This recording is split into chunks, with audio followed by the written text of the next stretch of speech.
Hey guys, in this video we are going to learn functions in Python. One may not have complete knowledge on functions, what it is, right? What exactly, when to use it. So everything with practical examples you will learn from this video. Myself Rakesh, please do subscribe to my channel Automate with Rakesh guys. Please do support. Please do hit on the bell icon to stay up to date with the latest content that I upload onto my channel.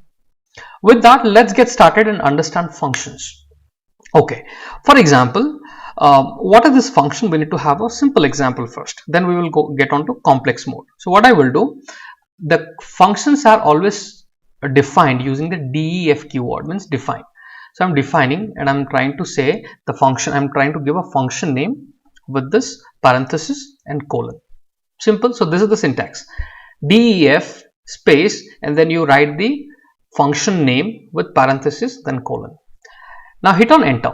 Inside this, whatever you would like to write in this function that it's supposed to do its job, you can write it. Let's say I want to say welcome to Automate with Rakesh.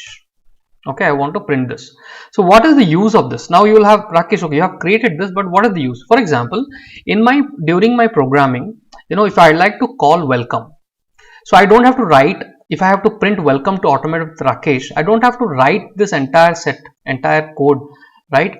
So here I can simply run this. Just by running this function, it will automatically type. So because there is only one line, just imagine there are multiple lines. Print, okay, print. Would you like to, just imagine there are multiple things that you have to do inside the function. Would you like to learn Python? Then you reached the right place. Okay, so just imagine there are multiple lines of codes inside this function.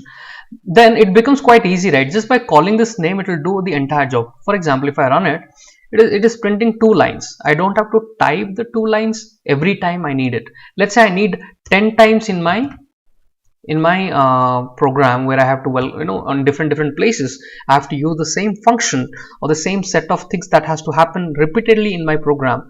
Then this saves a lot of time. Once you have created a function, you can call this as many times you require. For example, if I run this, now you can see it will print 3 times. So it has printed 1, 2 and the 3rd time. Okay, so that is the benefit of a function. Now let's get on to little bit let make it a little more customizable. For example, if I want to say I want to take the name of the user, so what I will do, I'll create a parameter. So this is called parameter. So when you write a variable inside the parenthesis, this will known as a parameter. Okay, so when you're calling this, when you're calling and passing a value, let's say I'm going to pass a value Rakesh. So when you're passing the value, this will become argument. Argument is which is holding the real value, and while creating the while you are defining the function or while you are creating the function, when you are writing a variable inside this will become this, you will call it as a parameter, and this you will call it as an argument. For example, if I run this now, okay, so what is the output? Welcome to Automate with Rakesh is the first sentence which got printed. The second sentence got printed. Okay, what we have not done is we did not use this parameter. So what I will do, I will say name, comma, and then I'll say welcome to Automate with Rakesh.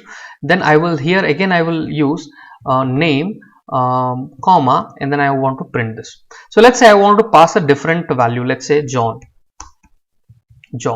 and I'm going to hit on enter. So what is going to happen? The John value, when I have called, so this value will go to this name variable, this name parameter. This argument will go to this name parameter, and then this name parameter will use it however we have designed it. So it is going to say, John, welcome to Automate with Rakesh. John, would you like to learn Python? Then you reach the right place.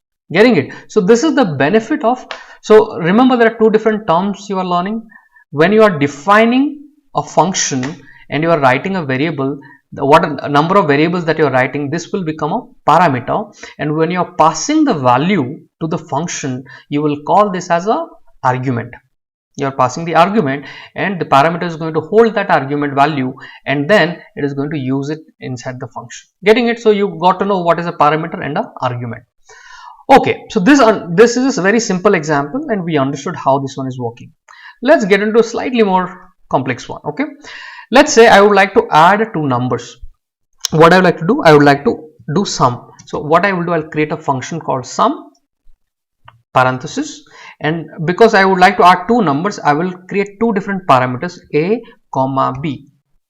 So this is how you create parameters, a comma b. Hit on enter, and then here I would like to say output. I'll create a variable called output is equals to I will say a plus b. Okay, output is equal to a plus b, and I'm going to say, hit on enter, and I'm going to say print output. So what I'm creating a function, right? I'm creating a function, and the function I have defined two different parameters, and using these two parameters, it's going to do the sum and going to show the output in the print. Okay, so this is just the function I have created. Now let me use this function. Okay, let me use this function. For that, what I will do, I will take the name of the function. I will simply say sum. So I'm taking the name. The moment I type it, telling me this particular function has got two different parameters, a and b. So what I will do, I'm going to pass two different values inside this function. Let me type it again, sum tab, and then I'm going to pass 10 comma 20. This is how you pass it. Okay, now if you run it, what this will do, this is going to pass the value 10 to a, it is going to pass the value 20 to b, it is going to sum that, and then finally show the output. So if I run this, the output is coming 30. Similar way, you can create multiple functions. Let's say I want to create one for division, let's say. Okay, so subtraction, let's say. So I'll say subs. The function name is subs, and I'm going to create. So you can design your own thing, right? You can design all your modules that you want to create. So I say subtract. So a comma b, again I'll pass two different functions, two different parameters, and then I'm going to say output equals to I'm going to say a minus b. Okay, a minus b, and then I would like to hit on enter and then say print, and I would like to print the output variable. Is that clear? So what I'm doing is clear. Now let's say I would like to use the sub function in my project multiple times. So I'll say subs. I will take the name of the way you have defined, because I've used a capital word.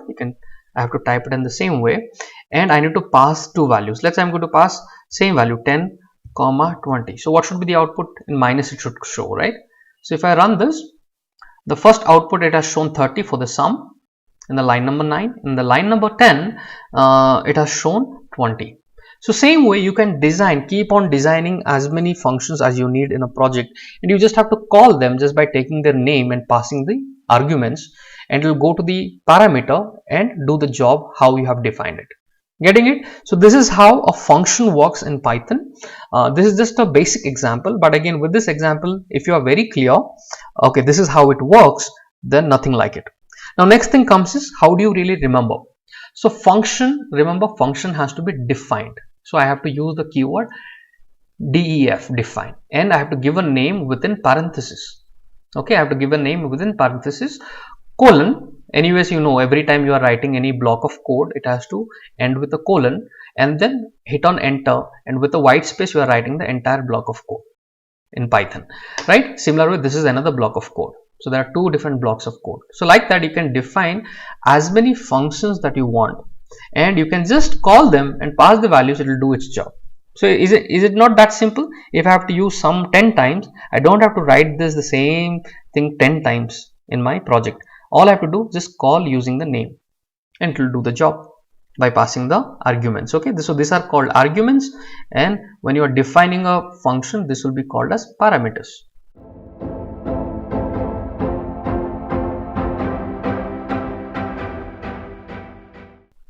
With that, let's get started and understand arbitrary arguments. Okay, what are this? Very useful concept that I'm going to teach you. So for example, here if you see, in the previous video I have shown you how do you create a function and you are passing only two values. But how do you know that he is only going to pass 2 values. What if he wants to pass 3 values? What if next time he wants to pass 4 values? What if he wants to next time pass multiple values, right? So how do you make it completely dynamic? It doesn't matter how many parameters he is passing or how many arguments he is passing to this parameter, right? So I told you that when you pass the values inside the function, you will call them arguments, and when you are defining the function, while you are creating the function, you will call the variables inside the function as parameters. Okay, this is clear. Okay, now arbitrary argument. Okay, so I gave you the concept. If I have to add let me delete the subtract. Okay, let me remove this, and I will only have sum. Now tell me, if I have to add this one multiple times, okay, if I have to do 10, 20, 30, doesn't matter how many values I'm passing, how can you design it? Is it possible or no? So let me tell you how this can be designed. So what you do, instead of typing a comma b instead of having specific parameters here, what you do, you put a star, and then write a variable. Let's say I'm going to say a. So what I'm writing, a. So don't say tab, just simply say a. So a is the variable name, or let's say x, whatever you like. Okay, you are entering a variable name over here, or you can say values. Let me give a proper name. Okay, so the variable name is values. So I'm putting a star. So how this star would work and how this sum will work, we have to use a different logic this time. Okay, now what I will do, whatever the values, the when we are using the calling the function and we are trying to pass the value, right, to the function, doesn't matter how many number of values we are passing, it will catch. So once it catches, what I will do, I'll use a for each loop. I would use a for loop in Python.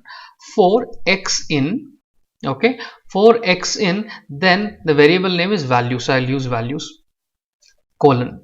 Getting it? So for x in values, that means it's going to pull one value, and let me first print and show you. Okay, then we will build the logic. I'm going to say print x. So whatever values I'm passing, let's say 10, 20, 30, 45, if I run this, right, when it runs, what is the output? 10, 20, 30, 40. What if I delete one? Let me delete this 2 and enter some other number. Let's say 100 I've entered. So the moment I'm entering, the for each loop is the function has been called. So how this is working? 10, 20, 100.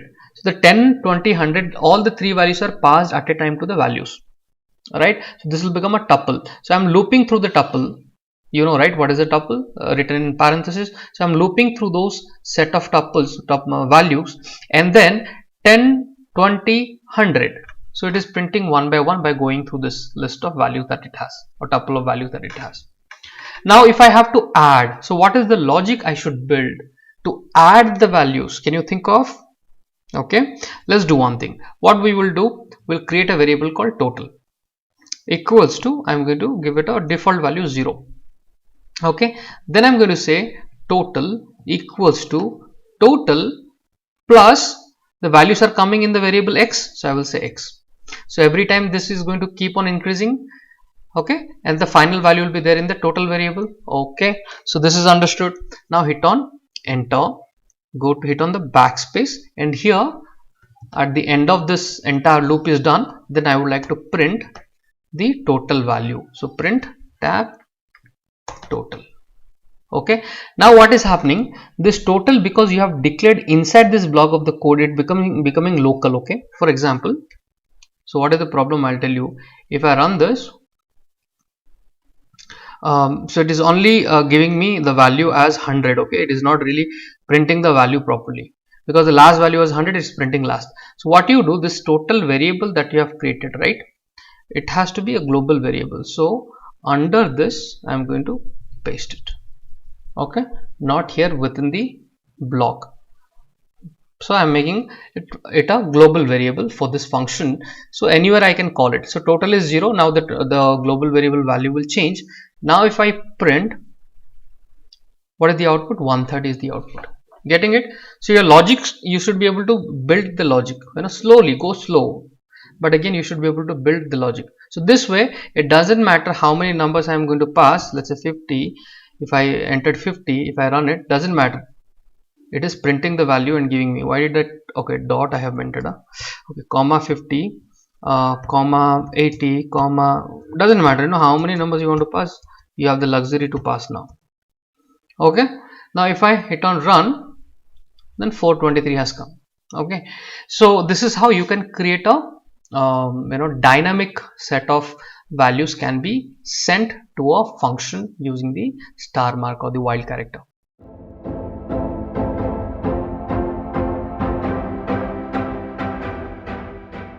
Let's get started and understand what is a keyword argument, right?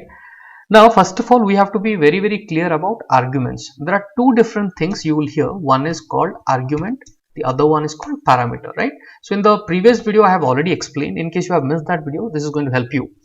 So let's say I have to create a function in Python. For that, I'll be using the keyword called definition, def. Okay, def, and then you can write your own function name. So I'm giving the variable name as my function. You can give any name. Okay, after that, you know what I'm doing, I'm using a parenthesis and I'm writing three different variables, let's say, and ending with a colon. Hit on enter to get onto this second line, to the next line. Now here, if I ask you, hey, print all this parameters. So anytime you are defining a function and whatever the variables you declare inside the parenthesis, you will call them as parameters. Getting it? All these variables will be known as parameters. Okay, now let's say I'll be printing the parameter a. Okay, and then I want to print the parameter b and c like that. Okay, so copy, paste, paste, and I'm going to change it to b, and then I want to make it to the third one, I will make it to c. Clear? So what is happening here, I created a function whose job is to print three different values. Okay, all right. Now if I have to use this function anywhere, all I have to do is take his name. For example, you want to call a boy, you take his name, right? Hey, come here, Rakesh, come here. So similar way, when you take the name of the function, it will automatically do the job whatever is mentioned inside it. Okay, so here if I pass 10, 20, 30. So what is happening the moment I enter? What happened? It printed 10. So it understands that 10 has to always go to the variable a, right? 20 has to always go to the variable b. C, the 30 has to go in the variable c. So every time it maintains a order, right? What would happen if I do not send one value? It will throw error. So if you see, it has thrown error. So every time what happens, I have to pass the same set of values as per the number of parameters it has. Same way I have to pass the number of arguments. So passing the values through a variable or through direct values will be known as arguments. So when you are calling it, right, and you are giving some values to it, that time it will be known as arguments, right? For example, you are giving a kid, hey, for 10 rupees you bring this, for 20 rupees you bring that, 50 rupees. So it always, what is happening in this case, it is always maintaining the order. So 10 is always going to be passed to a, 20 will always be passed to b, and 50 will always be passed to c. So what if I don't want to pass it in order? Let's say it should go 10 means c value is 10, and let's say a value is 20, and let's say b value is equals to 50. What would happen if I do this? Is it going to work? So what I'm doing, I'm telling, hey, c value is supposed to be 10. It should not take it in the order, but how I'm mentioning, it should do that way. Is it allowed in Python? Yes, it is allowed. So when you are mentioning the variable, you are specifying the arguments and their values together with a key and a value, key and a value, key and a value. When you do this, this kind of arguments passing is known as keyword argument. That means you are using a key to pass the value. So what would happen? Will it work? Yes, it is going to work. So what would happen? Now if you see, when I say print a, what it has printed? 20 it has printed. When I say print b, what it has printed?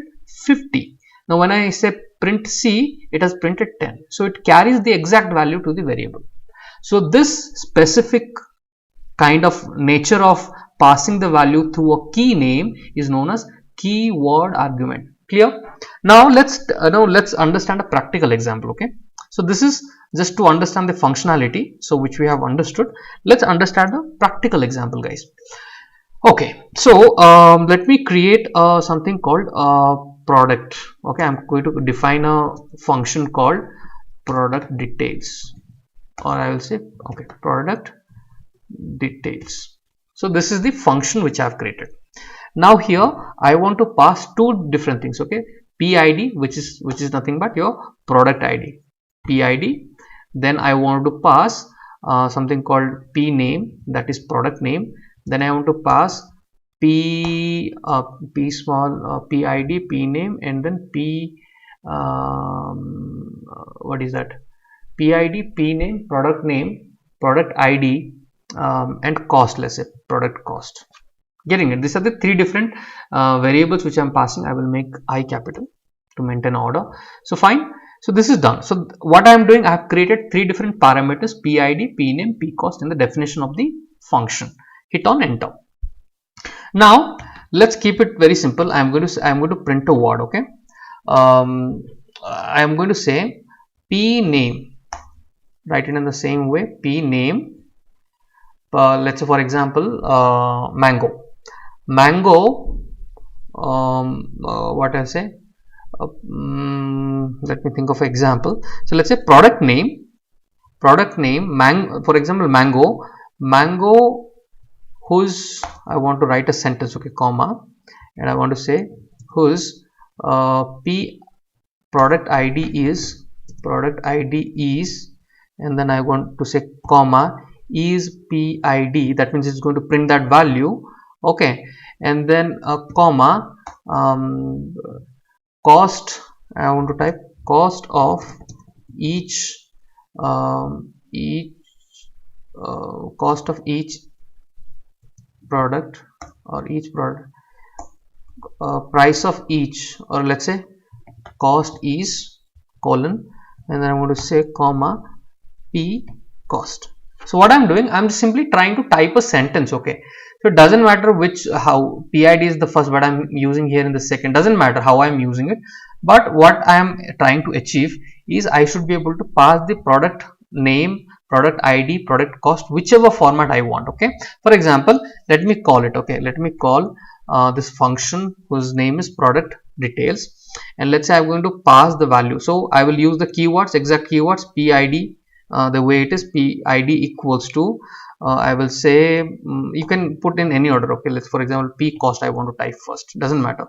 P cost is, let's say, 80 rupees per kg. Okay, 80 rupees per kg, let's say, and I will put that in the double quote or single quote.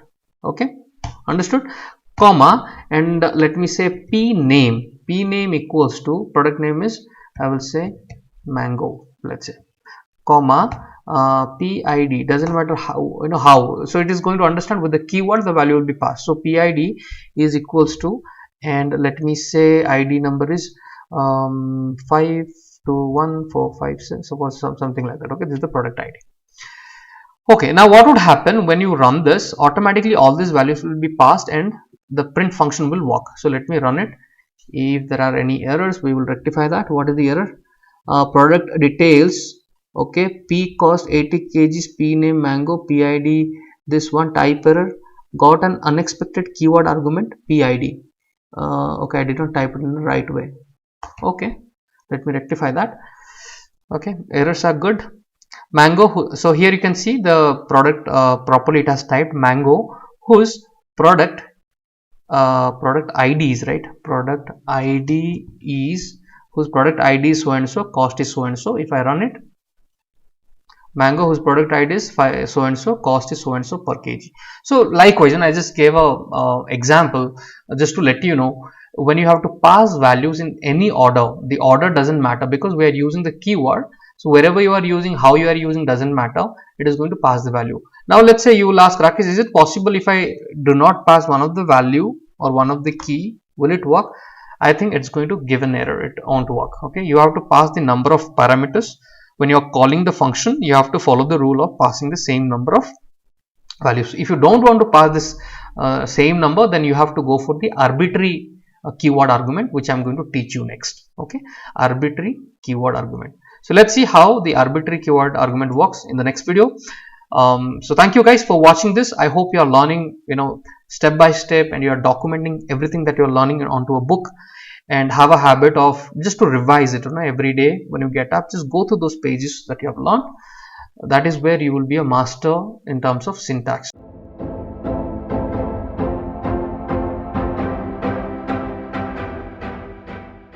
Keyword arbitrary argument. Now, to understand any new concept, you need a very simple example so that you understand how things function. Then you can go for a complex things. So let's get started. Let me create a simple function and I will name it as function1. You can give any name. So define function, and here what I'm going to do, if let's say if I say a comma b comma c, so what is happening here, every time you are passing a limited number of parameters. You're passing a limited number of parameters, and if you have to use this anytime, right? If I say print, let's say I say a comma b comma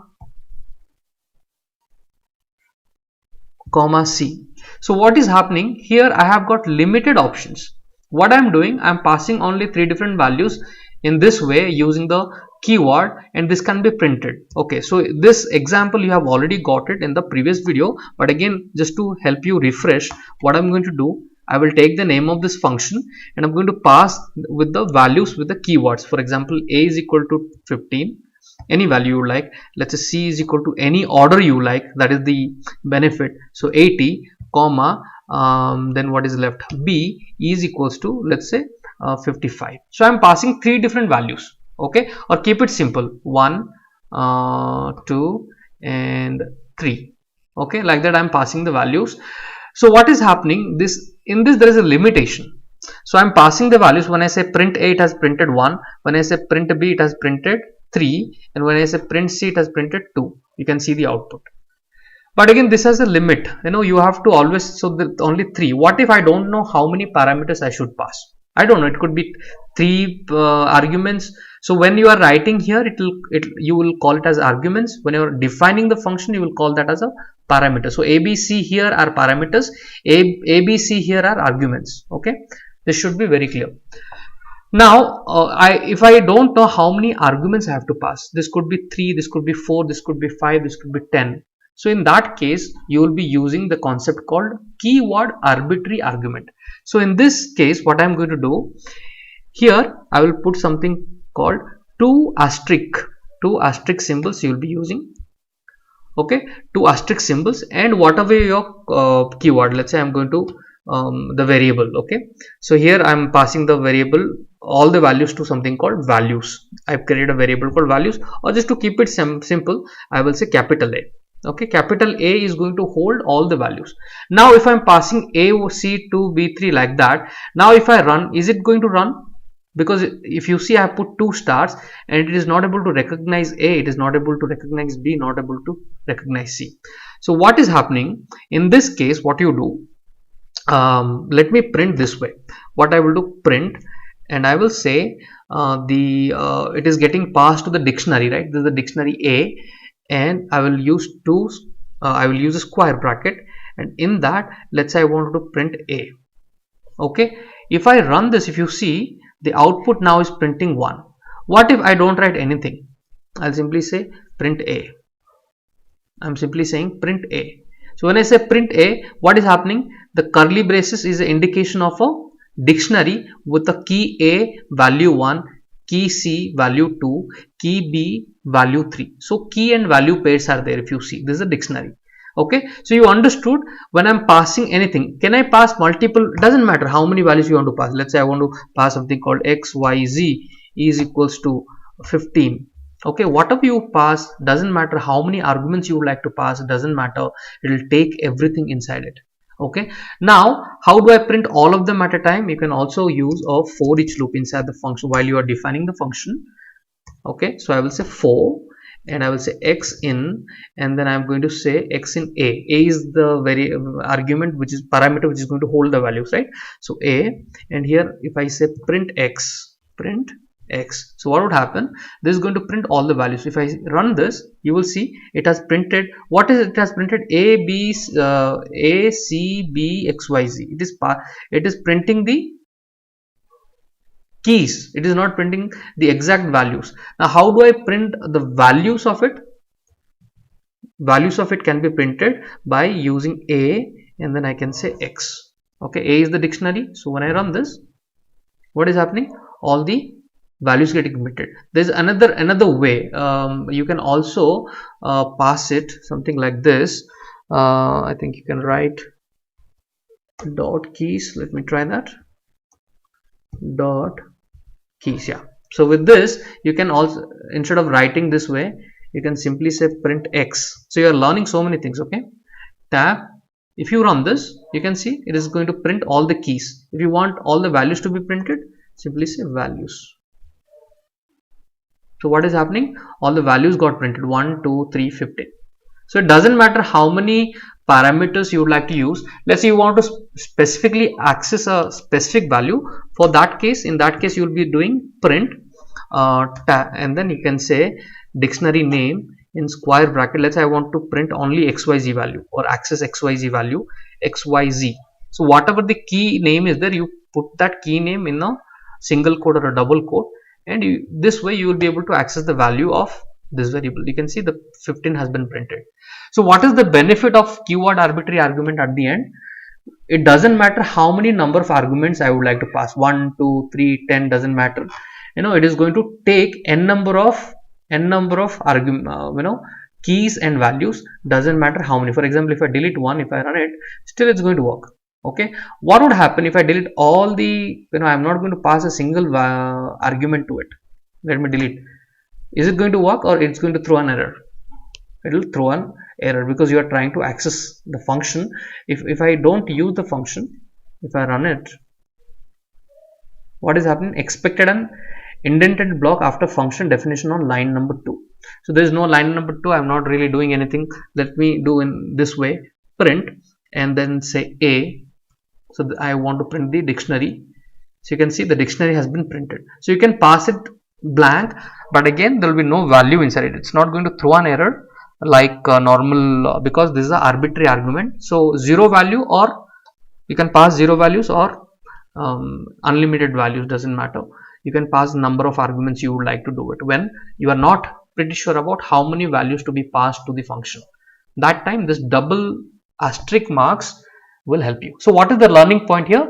To create a keyword arbitrary argument, all I have to do is, after the function name within the parenthesis, I have to use the 2 asterisk symbols and write the variable name, whatever the variable name it could be. Okay, and to access the values, the way we access values from a dictionary, we can do it either using a dot keys, a dot values, or by a square bracket and then you writing the key name. So different ways you can target the values that you would like to use. So that's all about keyword arbitrary arguments.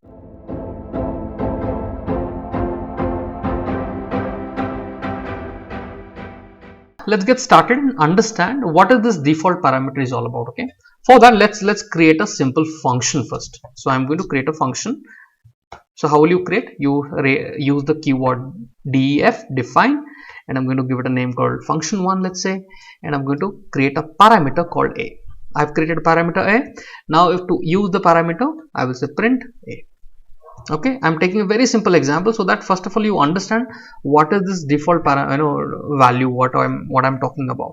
So when I pass a value called 10 here, right? So what I'm expecting, this function, when I'm calling with its name and passing the value 10, it is going to print the value 10. That's all I'm expecting. Okay, done. What would happen if I don't pass a value? I don't pass a value. So what is happening? It is throwing an error. Now what is this default parameter value? Here is the parameter, right? This is the parameter. So let's say I'm giving a value called 0. Default value I'm giving 0, right? Now here I'm not passing a value. I'm not passing a value. So instead of it was giving an error, now it is printing 0 because the default value has been passed. Now what would happen? Now tell me, what would happen if let's say I'm passing 40 here? If I'm passing 40, is it going to print 0 or is it going to print 40? So if I run this, it's going to print 40. If you see, it has printed 40. That means if you're passing a value, it's going to override that. If you're not passing anything, that means the default value what has been given, that be utilized. Okay, so once you have understood the concept, can I apply it to multiple things? Yes, you apply u, comma b, comma, let's say I'm going to say 40, comma C, I'm going to say, let's say 50, right? And here I'm passing 40, and then I am passing B equals to let's say I'm going to make it 80, right? Comma C equals to, I want to say, let's say 70. If I do this, see, I'm writing in a different way. So what is happening, because I'm saying print A, it has printed A. If I say print B, or let me say comma B, comma C, now tell me, is it going to print 0, 40, 50, or how it's going to work? So it has printed 40, 80, 70, 40. So if I don't pass any value, then how it will be printing the values? It will print 0, 40, 50. Getting it? So once you learn how it is working, it is quite easy for you to apply your own logics and do whatever you would like to achieve. Okay, so default parameter passing, that is a short video, and that's all about the default parameter value function. How do you pass that in Python? So that's all about it.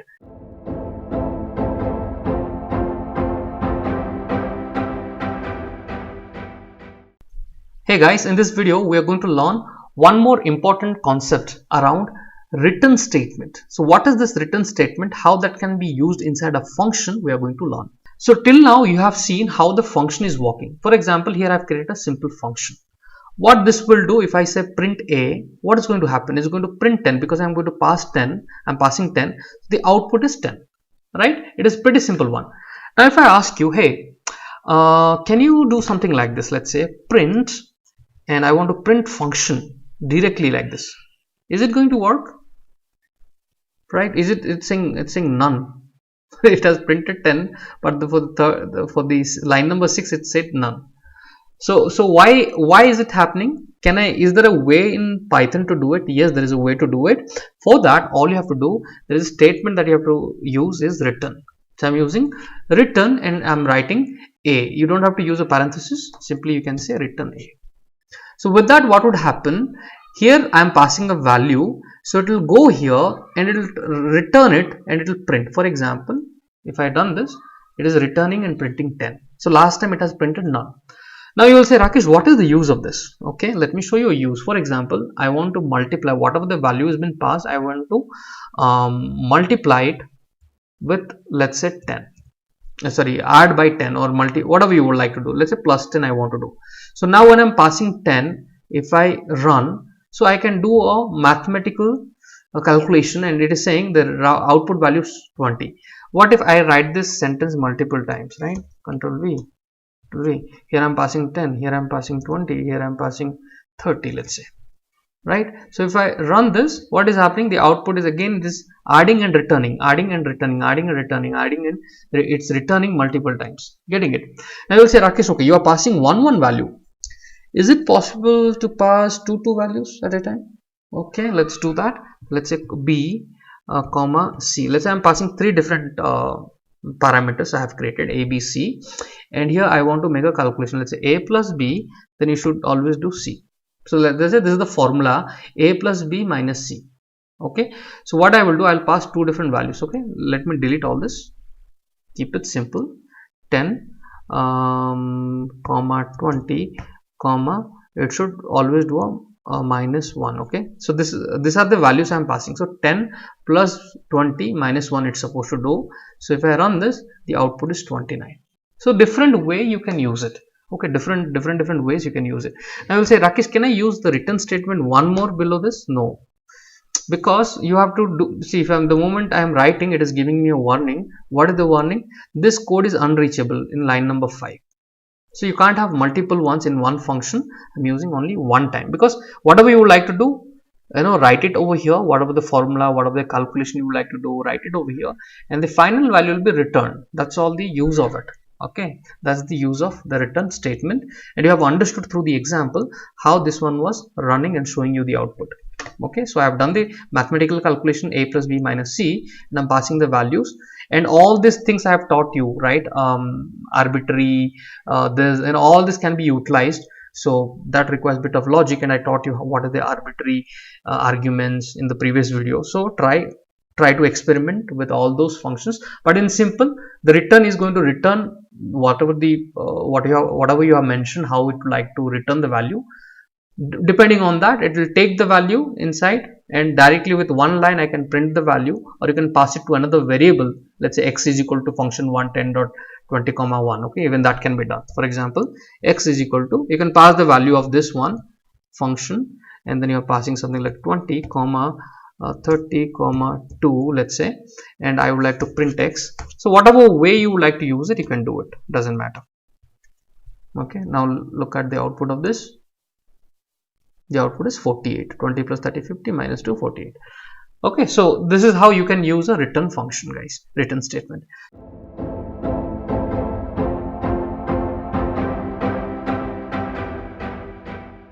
Recursion.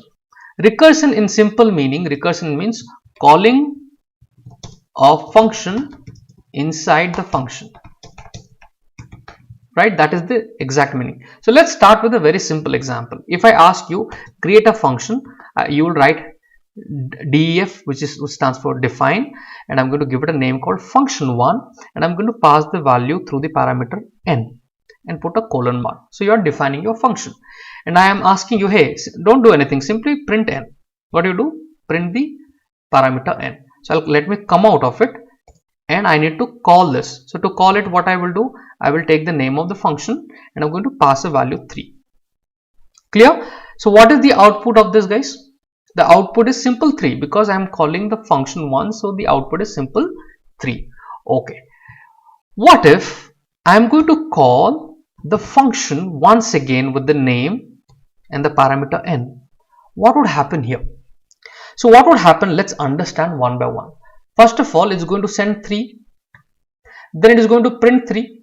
Then again it's calling 3. So what will happen? Again it will go. So let's understand how this one is working by putting a break symbol in all over the lines. Okay, and I'm going to hit on run because this understanding is important. Okay, so let's run. Hit on debug in PyCharm, and here what you do, hit on console. Hit on console just to see the output.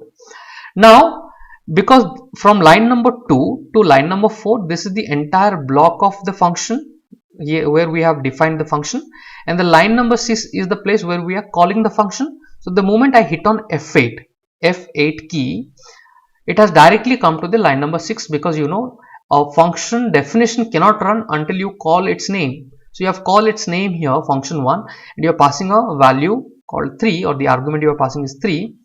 This value would go to the definition line number 2. So what happened? From line number 6, it has jumped to line number 2.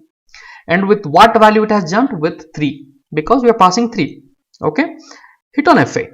So what is happening? Because n is 3, it's going to print 3. So the moment I hit on F8, the line will get executed. Line number 3 got executed and it has printed 3. Simple. Now in the line number 4, I am calling the function once again with the value 3. So what it will do? It will go to the line number 2. Anytime you are calling a function, what it does, it always go to the line number 2. Doesn't matter where you call. N number of times you call, it will always go to the line number 2 and it will start, right? So here inside the function I am calling, this is called recursion, right? Calling the function inside the function is called recursion. So here I am doing the recursion where I am calling the function here with the value 3. So what would happen? It will go to the line number 2. So hit on F8. Did it go to line number 2? This is important. Okay, once I have an understanding of this, I'll be able to understand the rest of the things quite easily. So it went to line number 2 again. What is the n value? N value is 3. It is again going to print 3. So you can see it has printed 3 again. So like that, it will go into infinity loop. So you can see it is printing 3 several times, right? As many times I am hitting on F8, it is printing, because it's nothing to do. It will continue till the infinity. But in Python, there is a limit of 1000. So at 1000 is going to stop. So let me stop the execution here, the debug execution. If you simply run it, I'm simply running it. So if you see what happened, it has printed 3 several times, almost 1000, around 993, 94, 92, like that. It will print, not exactly 1000, but it will print. So it is saying maximum recursion depth exceeded while calling the Python object. So Python has an inbuilt function where it will stop you when something goes into an infinity loop, because nobody dedicatedly wanted it to go into infinity, right? Nobody wants it to happen in infinite times. So you can see previous line repeated 993 more times. Getting it? So Python will automatically stop you. Okay, so but you understood this logic is creating an infinity loop because there is no condition here. Okay, this much we have understood. Now let's do one more thing. What if I ask you, you do n minus 1? What you do? N minus 1. If you do n minus 1, what happens? First is going to pass 3. 3 will be printed. Then 3 minus 1. Then what would happen? 2. It will send 2. Then 2 will be printed. So let's see that once again in the debug mode, because our initial understanding will build the knowledge. Our initial understanding is important. So I'm again running in the debug mode. Okay, run debug the file, whatever the file name is. Now hit on F8. So the moment I hit on F8, which line it will come? To line number 6. What value it is going to pass? 3. N is equal to 3. What is going to print when I hit on F8? It is going to print 3. Now look at this here in the line number 4. Here in the line number 4, what is happening? 3 minus 1. What it's doing? First it's doing, it is calling the function, and then what value it is passing? 3, because n is 3, right? Minus 1. That means what? It is going to pass 2. Where it will pass? To the line number 2 once again, because it will go like this, right? It will go from here to the line number 2. It will go from here to line number 2. Okay, so if I hit on F8, you will see, look at this. What happened? The 2 value got passed, n is equal to 2. So what is going to print? It is going to print 2. It has printed 2. Okay, very good. Now what value has come? Now the value has come. I'll put a comma, okay, just to make a reference. So what value has come? 2 value has come, minus 1. So what is the output of 2 minus 1? Is 1. So it is going to send 1. Okay, if I hit on F8, what happened? It has sent 1. Now what is going to print? Because the n is equal to 1, it is going to print 1. Now scroll up, okay, slightly scroll up this console button. That's where you will see. Okay, so here you can see 3, 2, 1 it has printed. Now what is the value? What is the value? Comma. What is the value? Function. What it's trying to call? 1 minus 1, 1 minus 1. That means it's calling 0. I mean the parameter value is 0. So it will send 0. If I hit on F8, what value it has sent? It has value 0. So what is going to print? 0. Now what is the n value? Is 0. So n minus 1 will become minus 1, isn't it? So here it is, next it is going to call function. What's it's going to call? 0 minus 1. That means 0 minus 1 is what? Is 0 minus 1 is equal to minus 1. So it is going to send minus 1. If you see, if I hit on F8, what is going to send? Minus 1. It is going to print minus 1. Right? If I scroll up, if I hit on F8, the line number 3 got executed and it has printed minus 1. So like that it will continue. Okay, so you can see it is printing like that. It will continue to the infinity loop. Okay, so it is continuing to type. Okay, this much we have understood. What we have understood, let me stop this. What we have understood here, the moment I am writing a mathematical formula n minus 1, when I am doing, what exactly it's doing, it's exactly trying to send one value, new values to it, and it is printing that new value here. So the output here we have seen 3, 2, 1, 0, minus 1, minus 2, minus 3, minus 4, minus 5. It must have continued. If you simply execute this, you can see it has continued till 9 minus 992. From it started from 3, it has continued till minus 992 and it has stopped. So because it has a limit, right, up to 1000 there is a limit, so 993 more times, and then it has stopped with the error. Okay, so this much we have understood how when somebody is writing function n minus 1, many will have that doubt, what is this n minus 1? So n minus 1, you have understood how the n minus 1 becoming one value, one lesser value, and then it is going here and is printing, because we saw the output also. So this much is understood. Okay, very good. Now let's move on to little more advanced mode. Okay, this much is understood, clear how it is working. Okay, now because it's printing, what is happening is printing till unlimited numbers. What will happen? What would happen? Let me remove all the breakpoints so that it looks decent. Okay, now what would happen if I put a condition here? So I'm going to remove all these comments. Okay, now keep it simple. Now what would happen if I put a condition here before we are calling? I am saying if n is greater than 1 colon, and again because it is there in the same line, there has to be indent, right? What you do, hit on delete, bring it up, hit on enter. So this will become one block of code. So it will only call because it was printing unlimited times. So I want to stop it with a condition. If n is greater than 1, then only you would do this. n minus 1, otherwise leave it. What I'm saying, only when the n value is greater than, so it was going to minus, right? So only when n value is greater than 1, then only you do it, rest otherwise you leave it, don't call it. So I'm putting a condition. So now if I execute this, what is the output? 3 2 1. Why 3 2 1? Now tell me. Now this, you have to imagine, okay, 3. So what value went? 3, printed 3. 3 is greater than 1, yes. Then what? 3 minus 1 become 2. So what value is being sent? 2. So it has printed 2. 2 is greater than 1, yes. So 2 minus 1 is equal to 1. 1 is sent, so printed 1. So the output has 3 2 1. Getting it? So this much concept is clear. Very good. You are actually going one step ahead. You are learning very nicely. Very good. So now we have learned why the 3 2 1 output has come with this condition. Okay, very good. Now we'll get to the next step of understanding. What I will do, I'll create a variable called x equals to, what I'm doing, I'm simply adding a variable called x equals to function 1 n minus 1. Simple. What I did till now, you have understood, right? How the 3 2 1 got printed. Here what I'm doing, x is equal to function 1 n minus 1 I did. Now what will happen if I like to print the value of x? That means I'm saying whatever the output of this is coming, you transfer it to the variable x and you finally print the variable x. Getting it? That's all I'm asking. Now let's understand in the debug mode. Okay, let me apply debug mode, because this is very, very important. This is where people will fail. This is where people will not have much understanding. So let me explain. So here in the recursion, how this is working, let me explain. Okay, now I have applied the breakpoints. Let's go to the run, hit on the debug. One by one, slowly we are going. Hit on console. Okay, now here in the console, let's hit on F8. Now I'm into the console. I'm hitting on the F8 key. So what happened? The first value which went is 3. Simple. Now what it's going to do? It's going to print 3. Very simple. We have understood that 3 is greater than 1. Yes. So what is happening here? Here it is better while you are practicing also you write it. Only when you write you will have a proper understanding. So what it is doing? It is doing function. What is the n value now? The first value is 3. So it is doing 3 minus 1. That means it's sending 2. So it has sent 2. If I hit on F8, it will execute and it has sent 2. Correct? 3 minus 1, 2. It has sent 2. Okay. Now hit on F8. So what happened?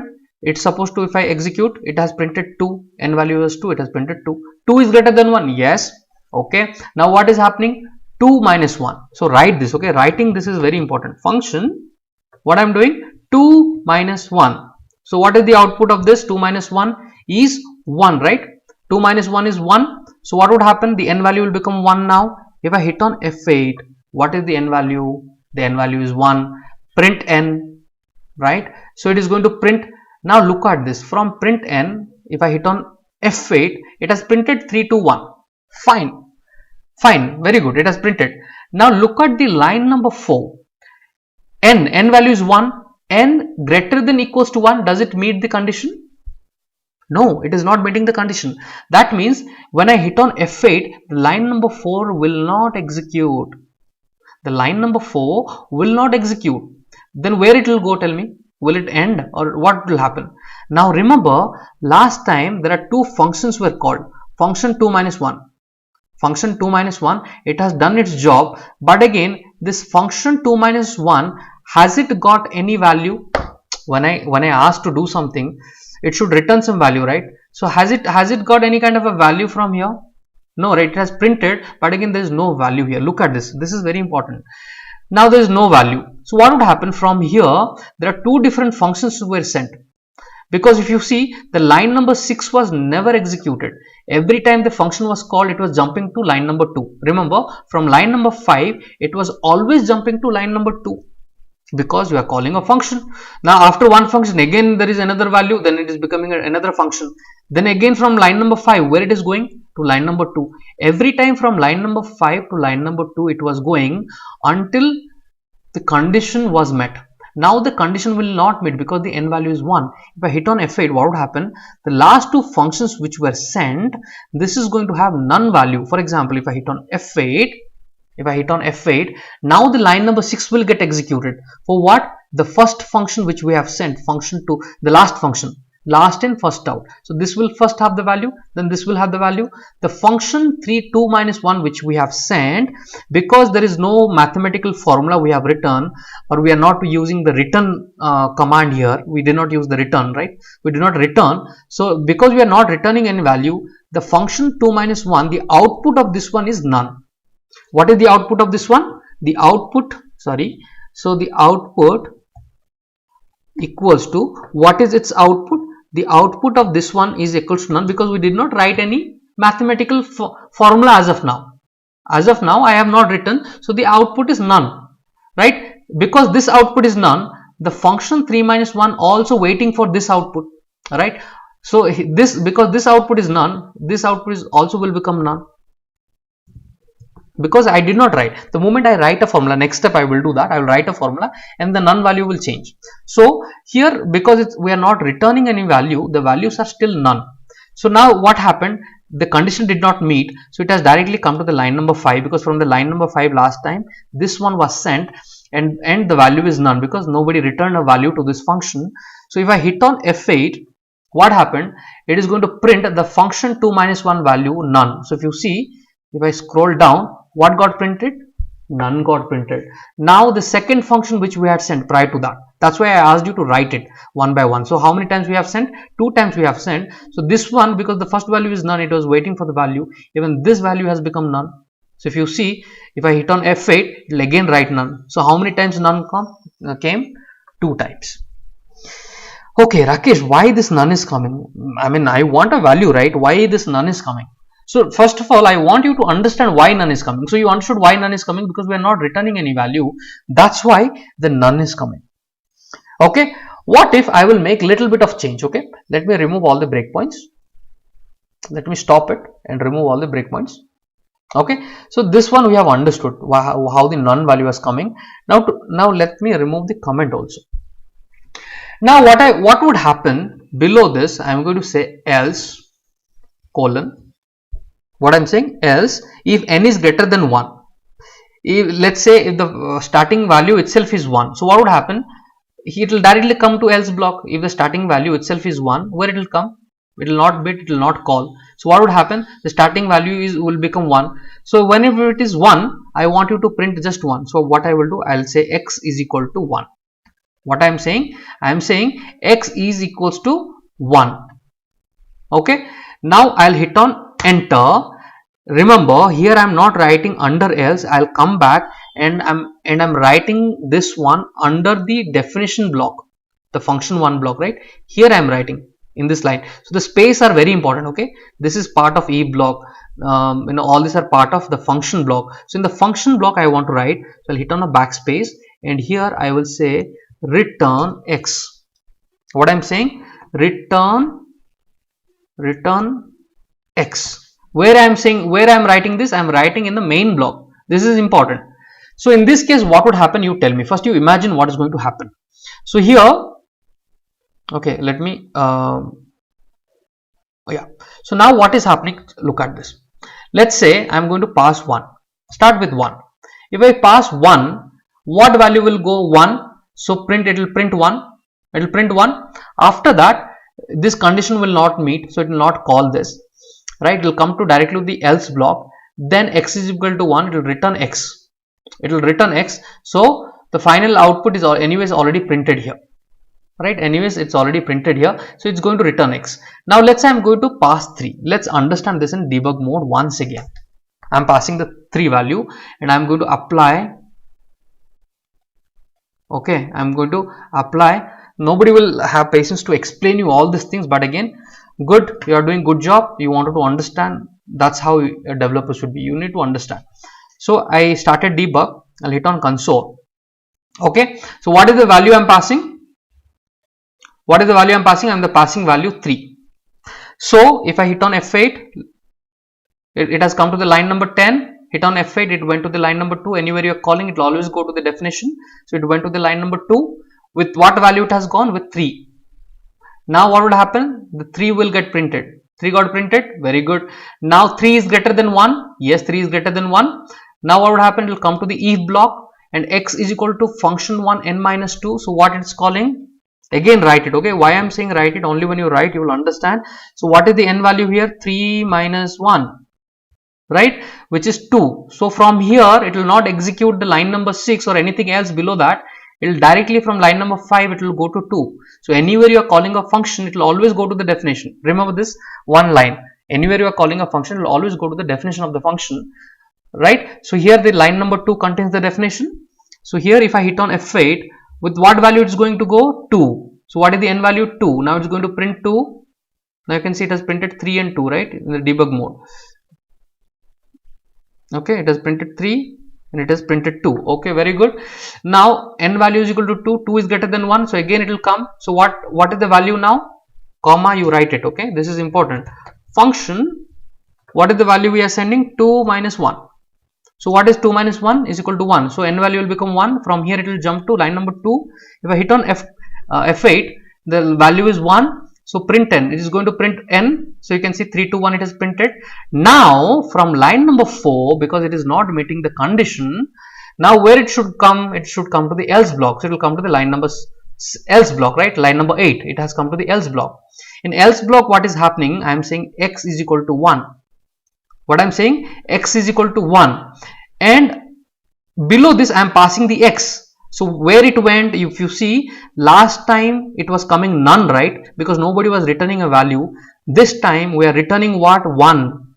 So for 2 minus 1, which is that means function 1, for function 1, what it has happened? It has got a value 1 for this. So there are two functions we have passed. For this one we are returning x, so it has got the value 1. So 1 will pass to this one, so this value, this output also will become 1. So what is the output of this one? Right, so the output of this one is what? 1, because this output depends on this output. So this output also, the output of this one equals to what? 1. So what I am expecting, I want another 2 to be printed below this. Getting it? So the x is being sent. Only when you write a formula, the output will be different. Otherwise, if I am not writing any formula, whatever I am x value is equal to 1 I am returning. So 1 1 1 will print. So there are two functions which were been sent previously.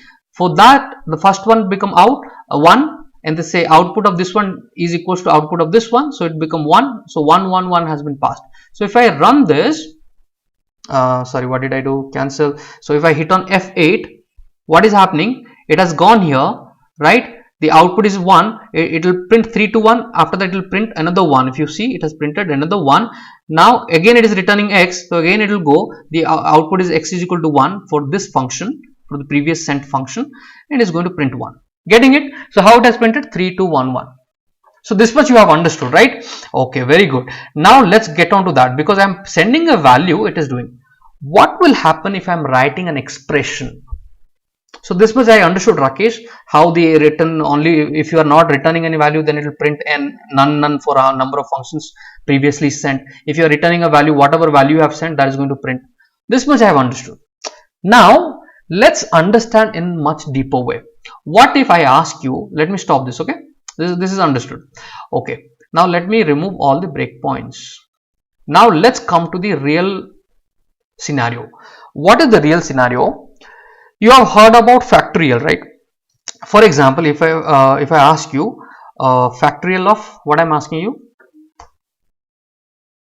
okay, so I'm asking you calculate the factorial of 5. So what you do? So factorial of 5 is equals to, you multiply 5, below that there is another number, right, into 4, below that another number, right, 3, then below that another number 2, then below that another number 1. So when you multiply 5 into 4 into 3 into 2 into 1, I think the value is 120, because I remember this particular number. But again, if you multiply using calculator, right, it will get 120 output, right? If I ask you factorial of 4, or let's say factorial of 3, what will you do? First you will multiply 3, then into you will do 2, then into you will do 1. So what is the into 1? Okay, until 1 you will do. So 3 into 2 into 1 is equal to what? 6. The factorial of 3 is 6. Okay, so I will need to achieve this. Okay, I need to achieve this. So what I will do? First of all, let's try with 3, because 3, you don't have to go through multiple iteration. It's easy to understand. So we'll go with 3. So the output should be 6. Okay. So what I will do, first of all, I don't want to print here anything. So I'll remove that. Okay. So I have a condition if n is greater than 1. If n value is greater than 1, then what you do, I'm going to remove all this. Okay. This explanation I'm going to remove. So x is equal to function 1 n minus 1 is going to call that. But here what I want to do, because we need a multiplication of that with the below 1 number, right? So the same formula I'll apply. So the value will remain in n into function n minus 1. Does it meeting? So multiple times it will come, because here it is a kind of a recursion is happening, right? It is calling the same thing again and again. So the value will keep on decrease and the same formula will get applied. Okay, now we will see, okay, how everything is working. We will see. So whatever the output has come over here, right, whatever the output has come over here, that going to stay. So I'm not going to print anything over here.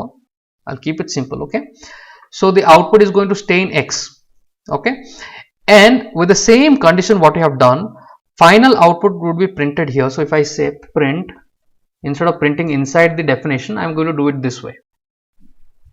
Okay, I'm going to do it this way. Now first of all, let me show you the output. Okay, so what is the output? 6. If I send 5, I'm going to explain, don't worry, I'm going to explain. 5, what happened? 120. If I send 4, is 24, right? 4 into 3 into 2 into 1, if you do, it is 24. So it is giving the proper factorial output. So if I say 20, execute, it is printing the, oh my god, it's a bigger number, right? If I print 1, if I send 1, the factorial, so 1 means x is equal to 1, the output will be 1, right? 1. If I send 2, 2 into 1 is equal to 2. So how this one is working, let's understand. Okay, now till now we have got an understanding. Let me pass 3. Easy to understand how the flow is working. So I'm passing 3. Okay, so 3, let's apply the breakpoints everywhere. Okay, now run hit on debug on PyCharm. Let's understand the recursion. Go to console, and here I'm going to hit on F8. So where it will come to the line number 8. Anytime a function is called, it will always go to the definition of the function, which is there in line number 2. So the value first sent was n is equal to 3. Okay, so 3 is greater than 1. Yes, condition met. So it will come to the inside the block, and inside this block, what I am doing, I am saying n into function n minus 1. Function n minus 1, I always want you to write it here for understanding. So what is the value it is sending? It is sending 3 minus 1. Getting it? What is the n value?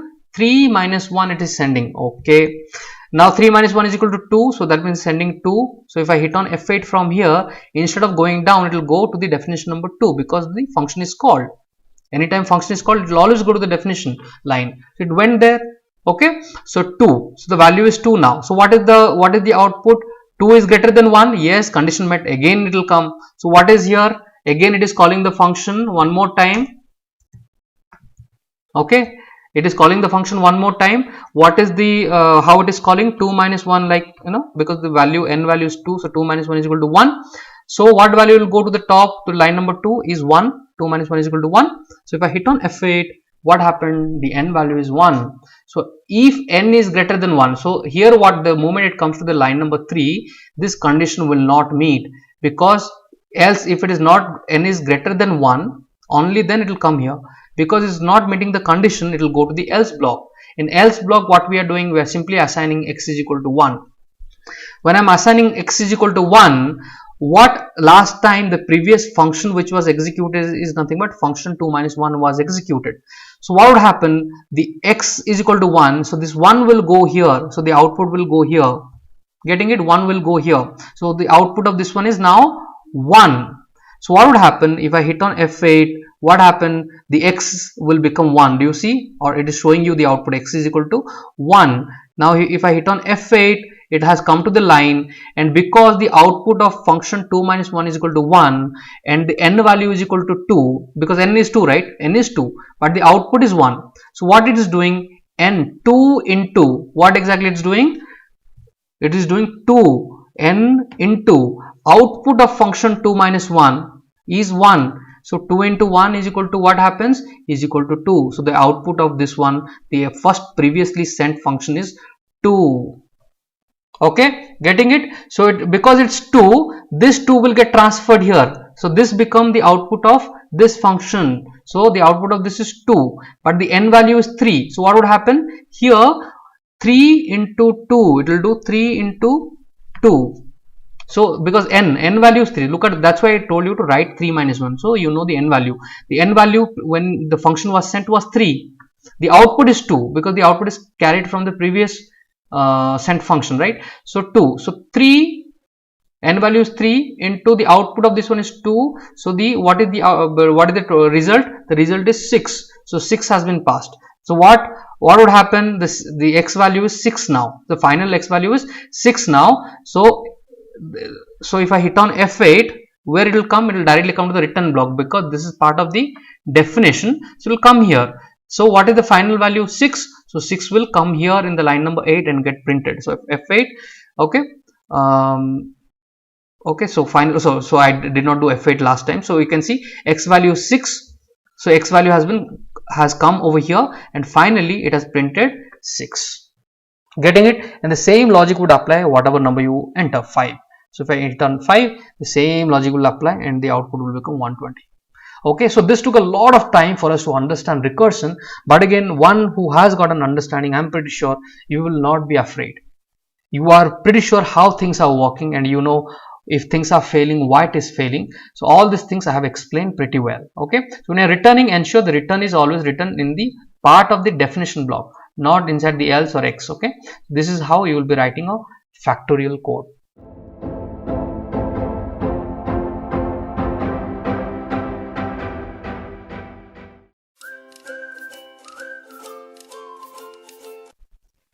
Hey guys, in this video we are going to learn what is a lambda function in Python. What is lambda in Python? So it has got couple of properties, that it's a function, it is anonymous. What is anonymous, by the way? Right, there are so many different other properties I'm going to talk about in this video. In case you do not have any understanding, this video is going to give you a complete understanding around lambda function in Python.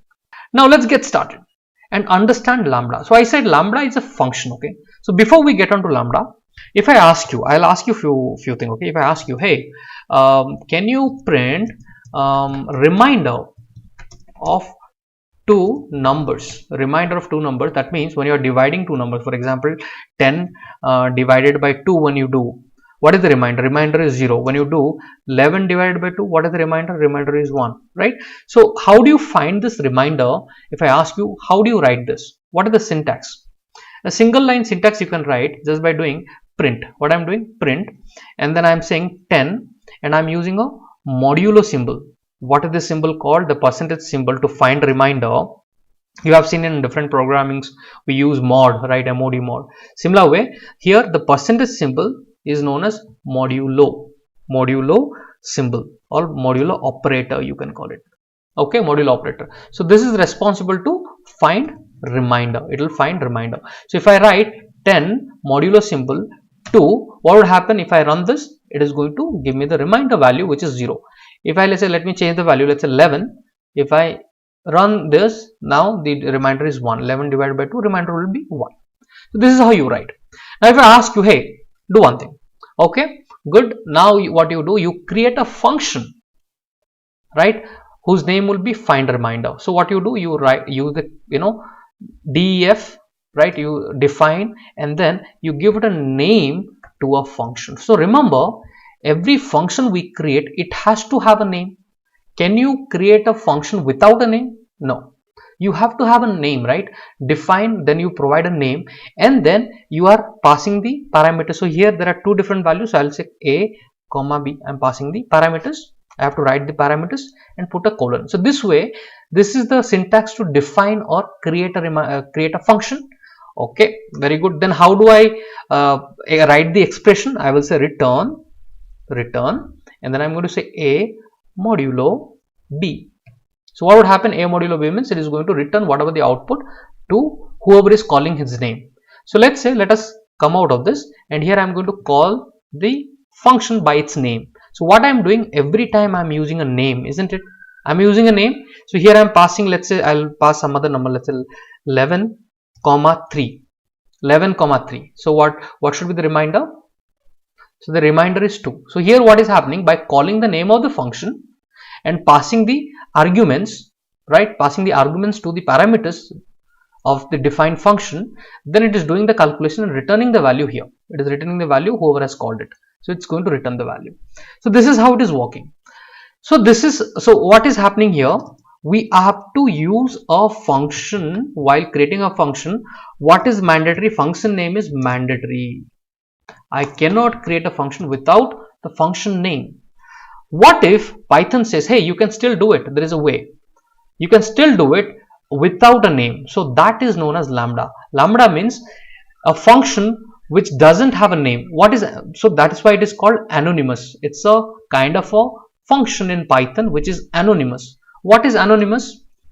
What is the English meaning of anonymous? Anonymous means what? For example, if I say, hey, there is some anonymous person came today to our door and he has gifted you something. Let's say the anonymous person has come and he has donated blood. That means we do not know who is that person. We don't know the name of the person. So we say the anonymous person has come and he has donated blood, right? So we do not know. So when you do not know a name, or when we don't have a name, we call it as anonymous. So lambda is a anonymous function. It is a function but is anonymous, which doesn't have a name. Okay, now you will be interested, hey Rakesh, then how that can be created? Okay, let me tell you. It's pretty simple. So first of all, I have to use a variable, because what I'm going to write is an object. It's going to pass the value to a variable. So I'm going to say lambda. Okay, so the syntax is very simple. X is equal to lambda, or any variable you take. And here, what are the different two parameters that I'll be passing? A comma b, right? Then colon. So this is what the syntax is. Okay, lambda space a comma b, and then I'm going to write the expression a percentage b, a modulo b. So what this do? This is going to take the values and going to find the remainder of a modulo b. Now how do I pass the value? That is the next question. To pass the value, so here what is happening, this one doesn't have a name, right? It is just a function which doesn't have a name. For example, every function will have a user defined name, but this is a Python defined name, but again it doesn't have a separate name which can be defined by the user, right? So it's lambda. So when you cannot define, you say anonymous person, right? Anonymous guy, anonymous person. So same way, here is the function from Python which is anonymous, which doesn't have a name. Okay, or the user cannot define a name. Okay, now what I will do, I will say I need to pass the values, right? So I will say result equals to, I will say x, and in parenthesis what I will pass, let me pass 10 comma 3. So what would happen, that 10 will go here and 3 will go here. So it understands x means x is combined with lambda, so it's going to send it and it will do the expression and going to print the result. So to print the result, all I have to do, I will say print, and I have to mention the variable name. Pretty simple. Now if I execute this, if you see the second output 10 comma 3, the remainder is 1, 11 divided 3, the remainder was 2. So this is how a lambda is created. Now what are the key points that you should remember? Lambda is a function. It's a Python function which is anonymous. That means a user cannot define a name to the function, anonymous, and it can have n number of arguments. So for example, a comma b, you can have c comma d, you can have multiple arguments can be passed. So here I'm passing 2 arguments, but again you have option to even pass more arguments. For example, 10 comma 3 comma 1, I'm passing 3 arguments. So same way I will create c, and then I'm going to say plus c. Let's say I'm going to do this way. Now if I execute this, what is the output? 2 is the output for this one. 1 was the remainder, 10 divided by 3, and 1 plus 1 become 2. So this is how you can pass n number of arguments. This is another property of a lambda function. And then you can only write one expression. So you can see I have only written one expression. You cannot have expression below this. Okay, this will be considered as a different one. So in one line you can have only one expression. It can be as long as possible, doesn't matter, but again it has to be only one expression. You cannot have 2 different expressions. Getting it? So that is the use of lambda function. That's all about lambda, what you're supposed to know in and how to use that inside a function. That is something advanced I'm going to teach in the next video. So please do watch. So here this is all about lambda in Python. So thank you guys for watching it. We are going to come up with the next video. Please do support me. Please do support my channel. I am trying to ensure anybody who goes through my video will have a clarity in concept. They will have a complete concept of anything I'm trying to teach, that is what my objective is. I hope I'm able to deliver that. Please do support me and please do motivate me by subscribing to my channel, and please do hit on the bell icon to stay up to date with the recent uploads that I do on my channel. So thank you guys. Till then, take care. Bye bye. We're going to meet once again in the next video.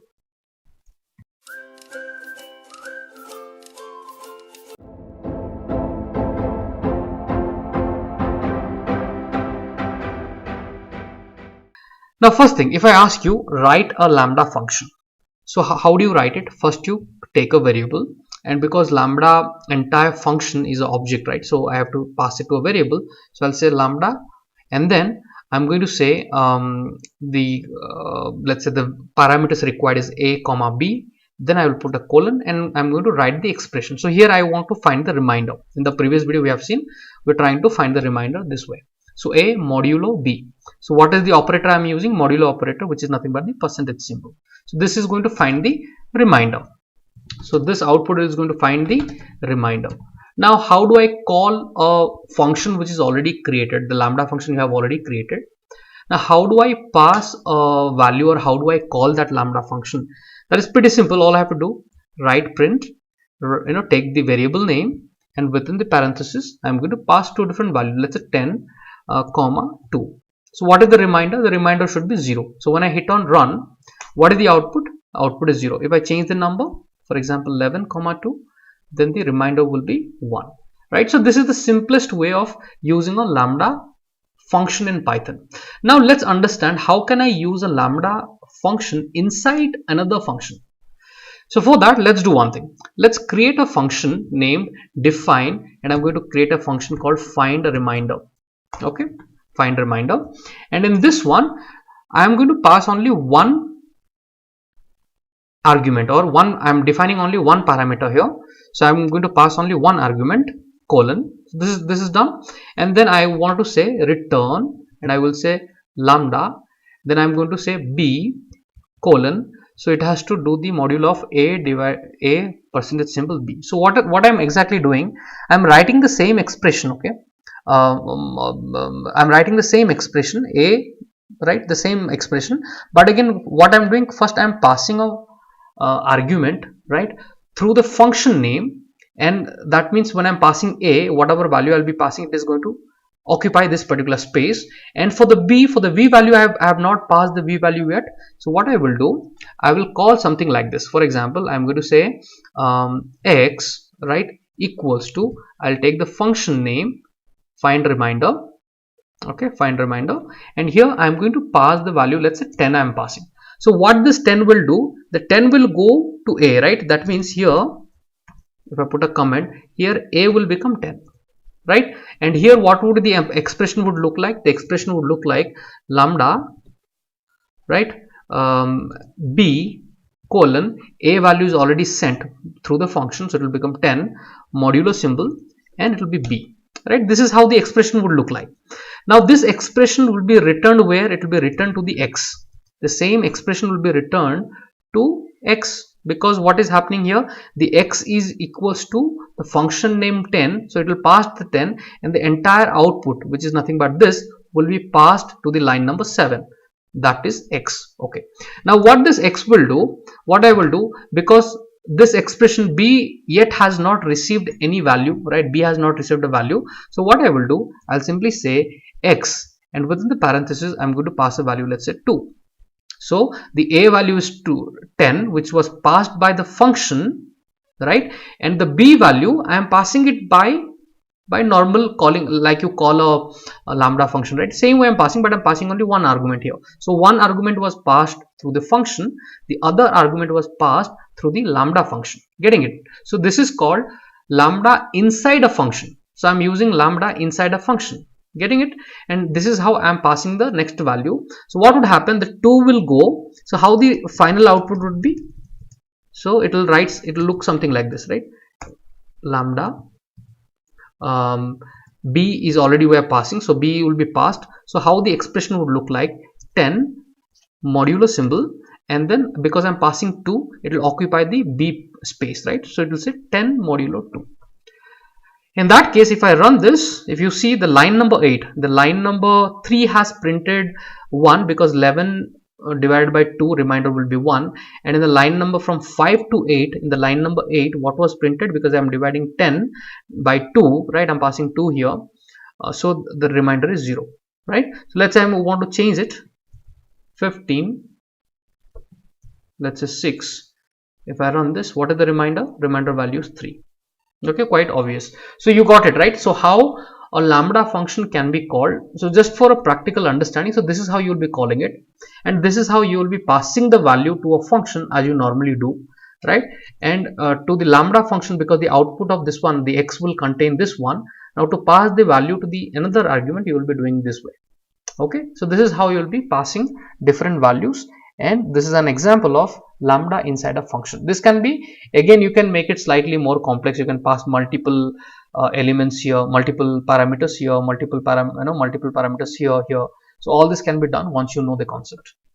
Okay, I hope this one is clear to you. Please do practice this exercise once so that you will have a complete understanding how this one is working, and you can also run it in the debug mode and see how the values are getting assigned one by one.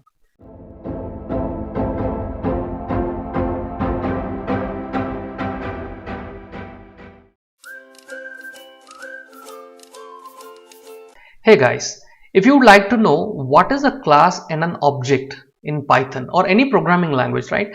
Any programming language which is the object oriented programming language, there they will be using class and object. And what is this object? What is this class? Most of us will have doubt. So this video I am going to make it absolutely crystal clear so that you understand, end of the video you will understand what is an object and what is a class and how to use them in detail. First of all, if I write A equals to 1, what I'm doing here, simple, I'm writing A is equal to 1. Now in this one, first of all, you learn the A is taking a value, right, from the right hand side parameter. It is taking a value from the right hand side and then getting assigned to A. So A is what? A is an object, right, built using the value 1. So what? First of all, you understand what is an object. So what is happening here? The A is an object which is built using built using the value 1. This is clear? Okay. If I write B is equals to 1.1 or any value you put, okay, doesn't matter, any decimal value, let's say I'm putting. Now here what I am calling, B is an object which is built using the value 1.1. So this sentence should be clear. So what I am saying, the B is an object. Now you will say, Rakesh, A is a variable, we have heard, B is a variable. Yes, they are variables, no matter. But again, in the programming context, if I tell you the A is an object, and also B is an object which is built using the value 1.1. Getting it? Now if B is an object, so I should be able to understand, okay, this object belongs to the material that it has used, the value that has used 1, right? Now this is of what type? For example, before we get on to that, let me give you a simple example. Let's say if I type tumbler. So a tumbler, if I go to images in Google, so a tumbler could be made of different materials. One is, a tumbler could be made of a steel. A tumbler could be made of plastic. It could be made of both plastic and steel. It could be made of, you can see, plastic and steel. It could be made of aluminum. It could be made of glass. It could be made of copper. So the object, these are the objects, right? This tumbler is an object. This tumbler objects could be could be made of different things. It could be made of a glass. It could be made of a steel. It could be made of different copper, different things, right?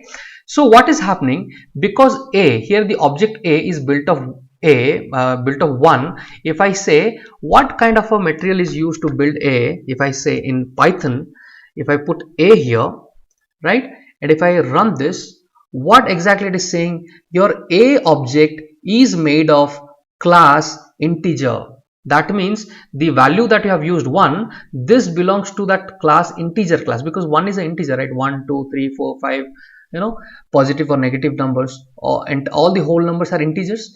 Now here, because the object A was built using materials from the class integer class, so integer is a type of class, then what are you calling? Now this A belongs to the class integer, this object which you have created. For example, if you built a tumbler or using the copper material, then you are saying this glass is of a copper. Similar way, this object A is of integer. Now if I say B, if I say B, what is it? If I run this B, it should say B is of float, right? So it is saying the B object which you have created, that is using the material 1.1, which is from the class float type. Class means, so first of all we need to, so this is understood. Now let's understand the definition. Okay, what is a class? So what is a class? The definition of a class, you should know. What is the definition? So it is actually where what we are doing, we are defining the property, right? Defining the property of an object, right? Used to define. So this class means used to define a particular type of a object, right? So if you see the object A, so object is A equals to 1, used to define a particular type of object. That means the A was belongs to integer kind. When I say B is equal to 1.1, because I'm using the material from the class 1.1, which is a float kind of a material, right? So because I'm using a material to build this object or to construct this object, okay, use these words. So to construct the object, what material I'm using? To construct the object, I'm using the materials from the class float. So the object belongs to the class float. Getting it? So this much is understood. What is an object? What is a class? Class is nothing but used to define a particular type of an object, or it is actually used to construct the object, right? The properties or the values from the class is used to construct the object. So this much is understood. What is an object and what is a class from this example. Now let's understand something in Python. Okay, now if you say, we understood what is if I am creating an object A is equal to, and whatever I'm writing, so whatever I'm writing, that value is getting assigned and this object is built from that, this object will belong to that specific class. This I have understood, Rakesh. Now teach me something more. For example, if I ask you, hey, how do I create my own class?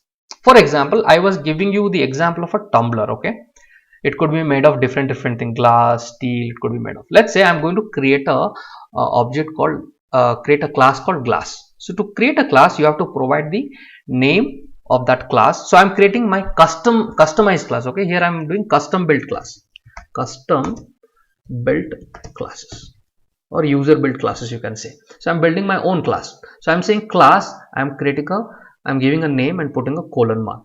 Hit on enter. And here, let's say for a glass, what is the color? I'm defining few properties here. What I'm doing, I'm defining the property of that glass. So if it is a glass material, then the color will be what? It will be transparent. Go through this example, it will be pretty clear. Okay, you will like it. Then let's say what is the strength of the material? Okay, strength is equals to this is fragile, right? So I would say fragile. Then height of the material, let's say I want to build a tumbler out of this, I want to build an object out of this. The height you should keep, the standard height should be 5 inch. So I'm defining all the properties. So what are this? Whatever I'm defining, these are nothing but properties. So inside the class, what you are defining properties. I'm defining properties. You can define functions, different things you can define. So these are the properties I'm defining. Okay, properties. So how to define a function inside a class also I will teach you in the. So right now you understand, I'm simply defining properties of the class here. So if it is a glass material, these are the properties. Now let's do one thing. Let's copy this. Okay, let's copy this and paste it here. So here I will make it for, let's say, and I will prepare another class which is of steel, let's say. Right now, steel, what is the color of steel? It could be silver, right? Or silver, or could be slightly gray, silver hyphen gray. right? Something like that. Okay. Strength is very hard, it is very strong, you can say hard or strong, whatever.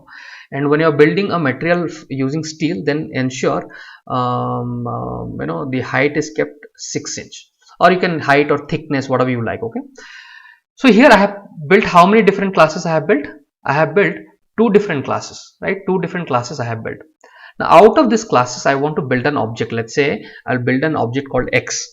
Using what class I want to build an object X? Using the class so what is the class name? Glass, right? So I will say take the name of the class, so which is take the name of the class, and I'm putting a parenthesis. So what is happening, the X object that is being, X is the object. Now this object will be built using the class called, the name of the class is glass. So using this class I am going to build an object.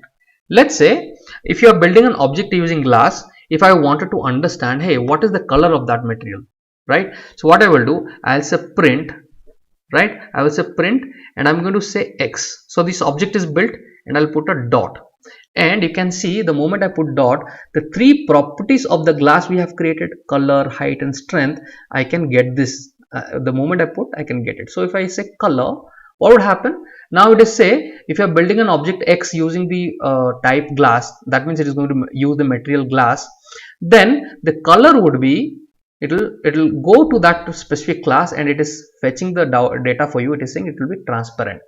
So like that you can do n number of things. Let's say I will build another material, let's say Y, and this time I will use the second class, second material, which is steel, right?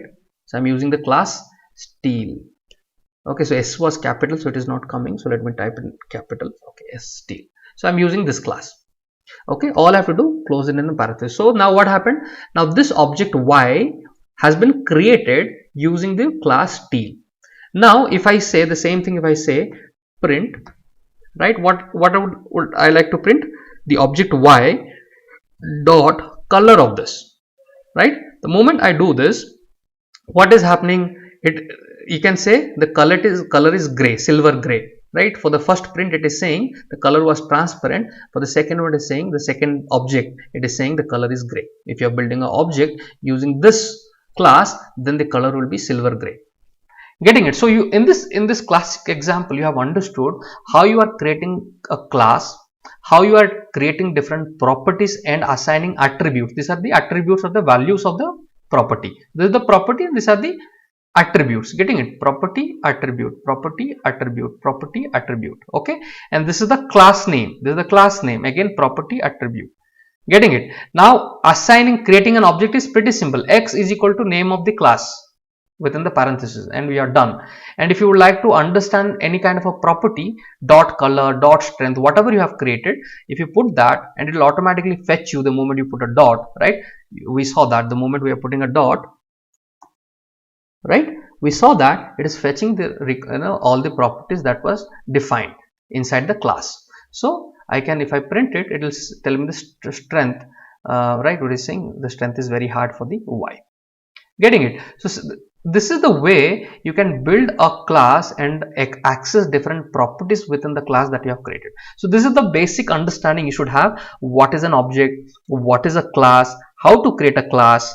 Okay, class is nothing but, class is a kind of a type. What is a class? Used to define a particular type of object. So the object X you have created, so what type of it is a glass type.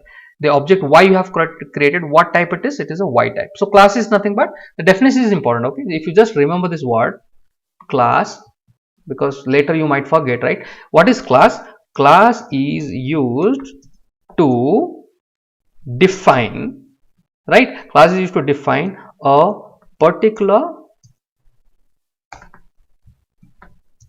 type of a object.